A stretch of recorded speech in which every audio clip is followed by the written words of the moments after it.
2 de la tarde con 12 minutos. Vamos a hablar de un tema importante, pues básicamente vamos a hablar del tema de mercado de carbono. Muchos se preguntarán en casa, ¿qué es el mercado de carbono? ¿En qué nos ayuda? Y va muy relacionado con el tema del cambio climático. Para ello tenemos contacto aquí en Radio Nacional con Jorge Torres Padilla. Él es especialista en cambio climático, director ejecutivo de PASCAI. Bienvenido a Radio Nacional. Muchas gracias por la invitación.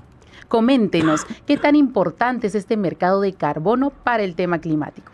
Bueno, los mercados de carbono son una oportunidad de poder obtener financiamiento, ¿no?, para poder desarrollar las actividades productivas de una forma más sostenible con el medio ambiente, ¿no? Entonces, por ejemplo, una agricultura, justo ahora que hemos estado hablando de este tema, ¿no?, de la gastronomía, una agricultura que es fundamental para la alimentación, para las cocinas de todos, se puede realizar con prácticas más limpias, menos contaminantes o también con otro tipo de prácticas. Y los bonos de carbono y los mercados de carbono son una alternativa para poder financiar esas prácticas más sostenibles con el medio ambiente. Don Jorge Torres, se nos escucha en todo el país a nivel nacional y siempre aparecen noticias con conceptos algo nuevos, de repente términos químicos, que a veces uno no lo escucha desde que dejó el colegio, el curso de química, por supuesto, secundaria, ¿no? Uno oye, por ejemplo, litio, escucha fosfatos y también obviamente carbono. Si nos puede definir el concepto para que quede más claro aún a los amigos oyentes. Claro, cómo no. Cuando se realizan ciertas actividades económicas, por ejemplo, cuando se quema petróleo y gasolina, o cuando se quema un árbol, se emite este carbono a la atmósfera y al combinarse con el oxígeno, que está el oxígeno limpio, se genera CO2. Y el CO2, así como otros gases como el metano y otros, no quiero meterme acá, son gases que están causando el cambio climático, están quedándose en la atmósfera y están acelerando el aumento de la temperatura a un ritmo al que no estamos en capacidad de adaptarnos. Por eso es que el cambio climático es perjudicial para el ser humano, para la salud, para la economía, porque afecta, digamos, muchas actividades productivas. Señor Torres, y siempre hemos escuchado mucho del tema de los gases de efecto invernadero. Y bueno, básicamente el mercado de carbono creo que como uno de sus objetivos es reducir estos gases que viene a ser como una manta en la atmósfera que concentra básicamente el calor y contamina. ¿Nos puede explicar ello? Claro, tal cual. Efectivamente, algunas actividades, como decía, el consumo de combustible, la quema de bosques y algunas prácticas agrícolas generan estos gases que producen un efecto invernadero, ¿no? Todos conocemos los invernaderos, son espacios cerrados que contienen calor, entonces la temperatura dentro de un invernadero es más alta que la temperatura afuera. Es exactamente lo que está produciéndose con estos gases de efecto invernadero, están generando que el planeta se esté calentando a un ritmo, como digo, un ritmo más acelerado del que estamos en capacidad de adaptarnos como sociedad, ¿no? ¿Y cómo vamos en el Perú en cuanto a políticas públicas, gestiones gubernamentales, la anterior, las que vienen y más aún, de repente puede ser un tema importante, plataforma electoral, ya que se viene la campaña presidencial? ¿Cómo deberían enfocar los futuros políticos que gobiernen el país próximamente este tema del mercado de carbono?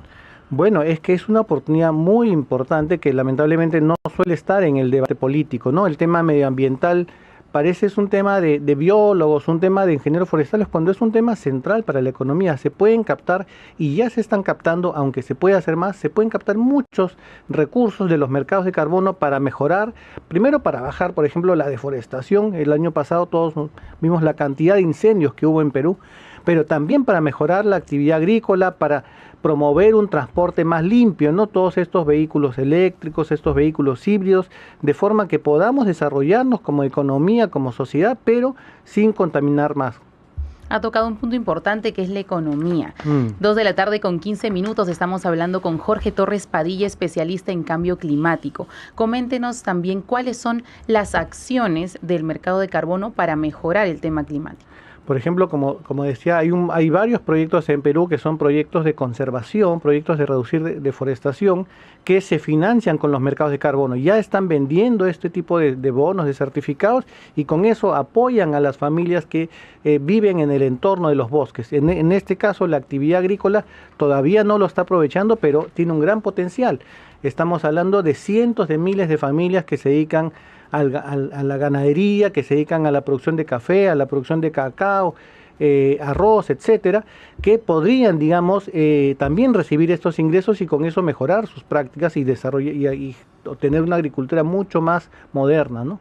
¿Y cómo vamos en política comparada? Es decir, con otros países de la región, ¿cómo se está desarrollando el tema de mercado de carbono, el respeto desde los gobiernos? Cuéntanos, de repente podemos tener ejemplos. Claro, Perú, digamos, principalmente ha sido impulsado por el sector privado, ¿no? Hay varios proyectos en Perú vinculados a estos temas de los mercados de carbono, pero desde el sector privado, algunos en áreas naturales protegidas, ahí el CERNAP, el Servicio Nacional de Áreas Naturales Protegidas, ha hecho algo, pero se puede hacer mucho más, desde los gobiernos regionales, desde el CERFOR, para poder impulsar más estos proyectos y para que no solamente estos ingresos lleguen al sector privado, sino que también puedan mejorar el financiamiento de las actividades públicas, porque efectivamente las políticas públicas, digamos, obviamente por razones lógicas, se priorizan temas de educación y salud y los temas ambientales no suelen ser una prioridad del presupuesto, pero entonces estos mercados de carbono pueden ayudar a que también ingresen estos recursos al Estado para poder mejorar las actividades políticas públicas. Por ejemplo, los incendios forestales, como decía el año pasado, han sido terribles y una de las quejas es no hay presupuesto para combatirlos. Entonces, esta es una alternativa para poder financiarse. Respecto a los mercados de carbono, hay tipos, uno Claro. regulado y uno voluntario. ¿Nos Claro. puede explicar sobre eso? Por supuesto. Mercado voluntario es cuando el comprador no está obligado por ley de su país a hacerlo. Simplemente lo quiere hacer porque tiene una preocupación ambiental, o de repente sus consumidores le dicen, oye, yo quiero que tu producto sea no emita gases. Entonces es una decisión voluntaria del comprador. Y un mercado regulado es cuando por ley, ¿no? Por ejemplo, no sé, vamos a decir Singapur, Suiza, cualquier país establece una ley de límite de emisiones y entonces las empresas que operan en ese país están obligados a limitar sus emisiones, valga la redundancia. Y entonces en ese sentido, si no pueden hacerlo, lo que tienen que hacer es comprar créditos de carbono para compensar ese exceso que la ley les obliga, que ya no pueden hacerlo haciendo cambios internos. Son dos tipos de mercados, pero que pueden coexistir perfectamente. ¿Cuál es el papel que le corresponde al ciudadano sencillo, común y corriente en la zona rural, urbana del Perú, en el campo, en la ciudad, para obviamente cuidar el planeta? Porque se trata precisamente de eso. ¿Qué recomendación, qué sugerencia? ¿Cómo deberíamos actuar? Bueno, como ciudadanos hay muchas cosas que podemos hacer. Todos conocemos, hay focos ahorradores, hay vehículos, hay formas de transporte mucho más limpias. En fin, hay varias formas que como ciudadano podemos hacer y como productor rural, como dice usted, pues como digo, hay este tipo de prácticas agrícolas asociadas al cultivo de arroz, asociadas a los pastos, ¿no? Mejoramiento de las técnicas de pastos, asociadas a la producción de café, cacao, introduciendo estos conceptos de café bajo sombra, agroforestería, que pueden ayudar a tener un ingreso más por la venta de los bonos y además, como dice usted, contribuir al cuidado del planeta, ¿no?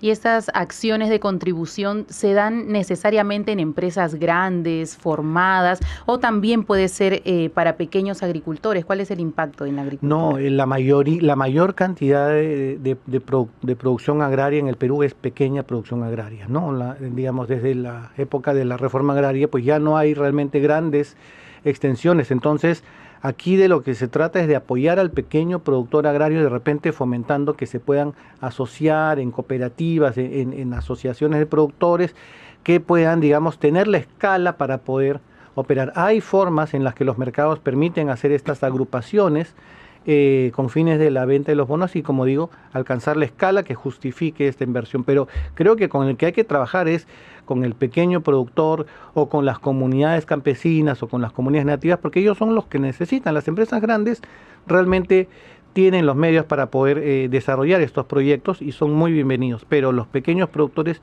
sí creo que necesitan un apoyo desde el Estado para poder ayudarlos a entrar a estos mercados de carbono, ¿no? La pequeña agricultura familiar, un tema importante de repente para también tener presente en el debate próximo electoral, por ejemplo. Efectivamente, la pequeña agricultura familiar, que es en la costa, en la sierra, en la selva, cada uno con distintos cultivos, pero que, digamos, está un poco en declive, ¿no? Ya vemos que lamentablemente está envejeciendo, digamos, la edad promedio del agricultor, porque los hijos vienen a veces a las ciudades a buscar otras oportunidades. Entonces, necesitamos avanzar hacia una agricultura moderna. La gastronomía peruana depende fundamentalmente de la agricultura y de la riqueza. Y entonces, si estos ingresos de carbono pueden ayudar a mejorar, a tecnificar el agro, pues bienvenido, ¿no? Muy bien, muy bien. Perú es un país milenario, agrario, por supuesto. Efectivamente. Queda claro eso. ¿No? Muy bien, don Jorge Torres Padilla, especialista en cambio climático y proyectos de carbono forestal, director ejecutivo de PASCAI. Muchas gracias por su presencia. Muchas gracias por la invitación. Importante tener esto bien claro, el tema del mercado de carbono. Tenemos que enfrentarnos a este tema en este siglo XXI, las generaciones venideras, futuras también, por supuesto, como una nueva fuente de ingresos para el agro peruano. Gracias nuevamente. Buenas tardes. Muchas gracias por la invitación. 2:22, momento de irnos hasta Tumbes.